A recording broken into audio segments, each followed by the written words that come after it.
இப்போ சென்னையில் பேஞ்சிட்ருக்க மழைக்கு சுட சுட சூப்பராக ஒரு வடை செஞ்சு சாப்பிட்டா நல்லா இருக்கும்னு தோணுது. அதனால நாம் இன்னைக்கு பார்க்க போகிறது ஒரு வடை ரெசிபி தான். இந்த மசால் வடைக்கு தேவையான 1 கப் கடலைப்பருப்பை நாம் 1 ஹவர் ஊற வச்சு எடுத்து வச்சுக்கலாம்.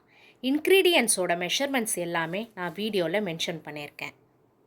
ஃபஸ்ட்டு நம்ம ஊற வச்ச கடலைப்பருப்பு, காய்ந்த மிளகாய், இஞ்சி, பூண்டு, கல்லுப்பு எல்லாத்தையும் சேர்த்து மிக்சர் ஜாரில் சேர்த்து கொரப்பாக அரைச்சி எடுத்து வச்சுக்கலாம்.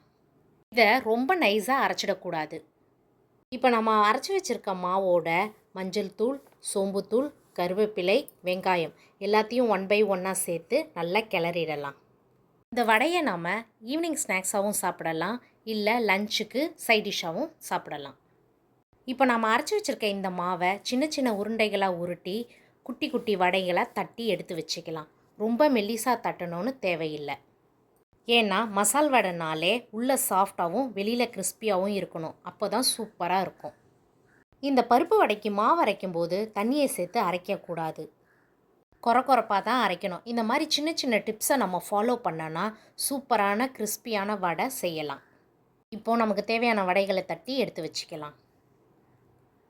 ஒரு கடாயில் எண்ணெயை ஊற்றி சூடானதும் நாம் ப்ரிப்பேர் பண்ணி வச்சுருக்க வடையை 1 பை 1 போடலாம். கேஸ் ஸ்டவ்வை எப்பயுமே நம்ம மீடியம் ஃப்ளேமில் வச்சு தான் குக் பண்ணணும். ஹை ஃப்ளேமில் வச்சா ஓவராக தீஞ்சு போயிடும். இந்த மாதிரி ஈஸியான ரெசிபீஸ்க்கு கேபிஸ் குக்கிங் vlog-ஐ மறக்காமல் சப்ஸ்கிரைப் பண்ணுங்கள். நம்ம சேனலில் ஈஸியான ரெசிபீஸ் நிறைய இருக்குது.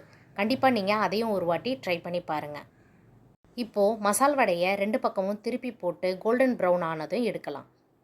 சுட சுட இந்த மசால் வடை கூட நாம் லெமன் ரைஸ், புளி சாதம் எல்லாம் லஞ்சுக்கு வச்சு சாப்பிட்டா சூப்பராக இருக்கும். இந்த மெத்தடில் நீங்கள் வடையை ட்ரை பண்ணி பாருங்கள். வடை உடையாமல் வரும். எண்ணெயும் அதிகம் தேவைப்படாது.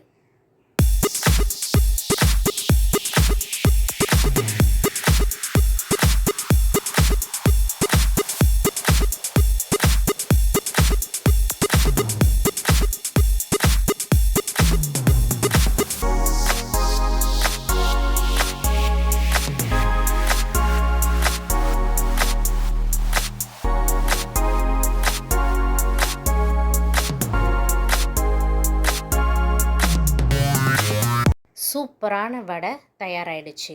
இதோட டேஸ்ட்டு அட்டகாசமாக இருக்குது. கண்டிப்பாக நீங்களும் ஒரு வாட்டி உங்கள் வீட்டில் ட்ரை பண்ணி பாருங்கள். எல்லாரும் விரும்பி சாப்பிடுவாங்க. Thank you all. பாய்.